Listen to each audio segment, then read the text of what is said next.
19 April দুপুর 12 ঘটিকায় পানিসাগরে অনুষ্ঠিত হয় সিপিআইএম পানিসাগর মহকুমা কমিটির পক্ষ থেকে 8 দফা দাবি আদায়ের লক্ষ্যে পানিসাগর মহকুমা শাসক সুশান্ত দেববর্মার নিকটে ডেপুটেশন প্রদান কর্মসূচি।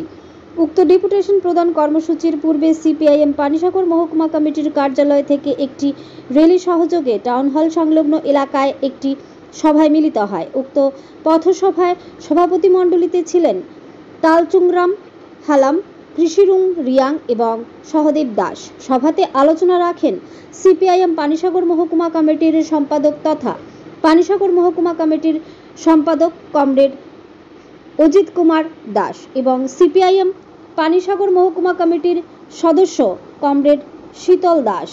ডেপুটেশনে 8 দফা দাবি সমূহ হল রেগা শ্রমিকদের বকেয়া মজুরি প্রদান করে বৎসরে 200 দিনের কাজসহ 600 টাকা মজুরি বৃদ্ধি করতে হবে।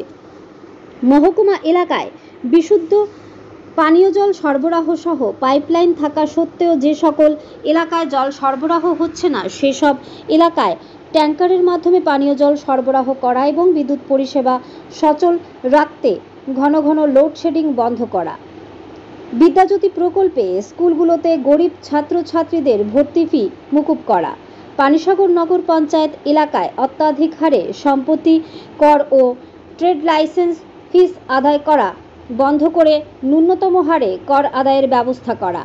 কৃষি জমিতে সেচের জন্য বিকল হয়ে যাওয়া উৎসগুলো মেরামত করে নিয়মিত জল সরবরাহ চালু রাখা। পানিসাগর মোটর স্ট্যান্ড সংলগ্ন এলাকায় নির্মিত স্টলগুলো বেকারদের মধ্যে বন্টন করা।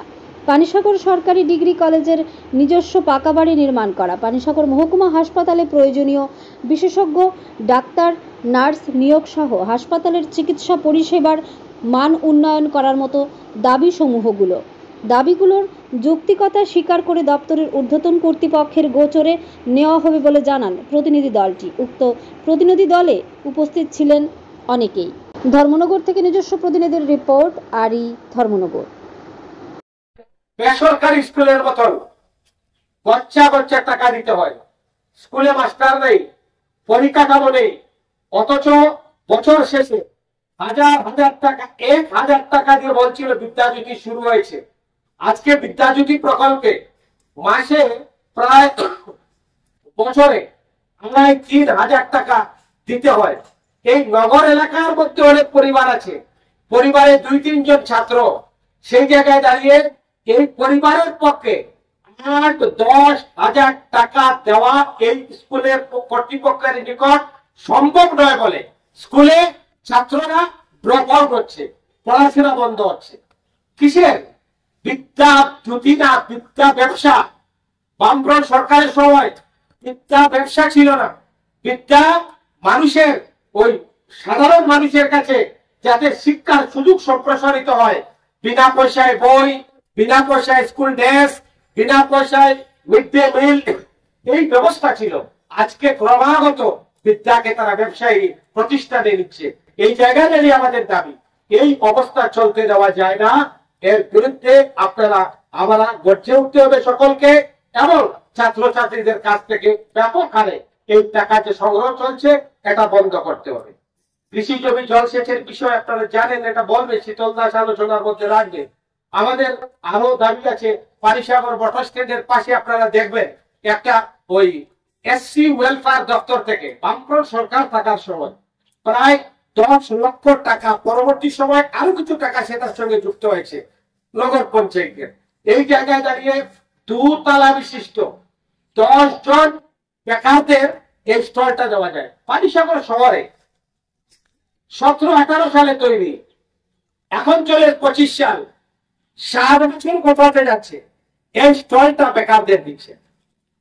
কেন আমি জানি না, হয়তো দরদাম চলছে, হয়তো দর কষাকষি চলছে, আজকের সময় দাঁড়িয়ে কমিশনরা রাজ্যের মধ্যে চলছে, জানি না কেন। আমরা নগর পঞ্চায়েতের কাছে আবেদন জানাচ্ছি, এসডিএম এর মাধ্যমে আজকে আবেদন জানাবো যে এই স্ট্যান্ডের পাশে যে স্টলটা এসসি ওয়েলফেয়ার দপ্তর থেকে দেওয়া হয়েছে, এখানটায় 10 জন বেকারদের এই স্টলটা বিতরণ করার জন্য আমরা অনুরোধ জানাচ্ছি।